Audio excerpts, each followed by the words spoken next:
Pasigayan nyo, ito ang latest na balita.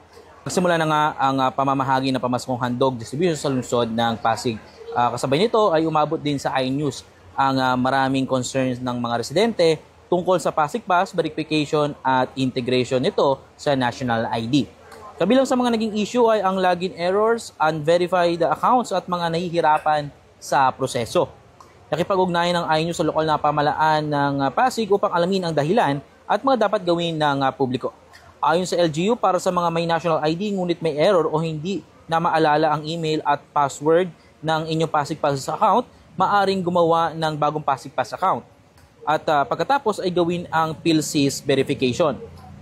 Tinutulungan din ng karamihan ng barangay ang mga residente sa verification kung kinakailangan, kaya't maaaring magtanong o magtungo sa mga verification na tungo sa inyong mga barangay.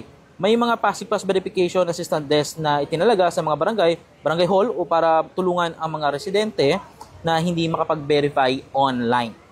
Maaari ding sundin ang official verification rules at step na makikita sa Pasig Public Information Office page. Ayon sa ilang Pasigueño, matapos ang ilang ulit na pagsasagawa ng proseso, ay nagiging successful din sila dito. Para naman sa mga walang national ID pero may Pasig Pass na may papakita, makakatanggap pa din sila ng isang pamaskong handog per household. Para din sa mga wala pang national ID, nagpapatuloy ang registration at updating sa temporary Pasig City Hall ngayong December 13, 2025 ayon sa PSAT. Nakapag-accommodate sila ng humigit kumulang 100 katao kada araw. Para sa mga nagkakaroon pa din ng issue o concerns, maaaring mag-email sa pasigpass at pasigcity.gov.ph at ilakip ang screenshot ng error, valid ID para sa identity verification.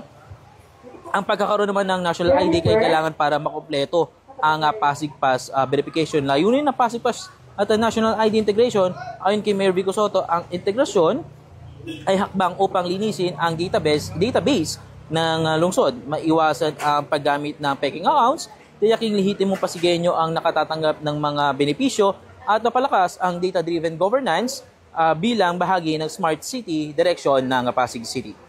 Ako si Monching para sa latest ng iNews Pasig, Balita, Buhay,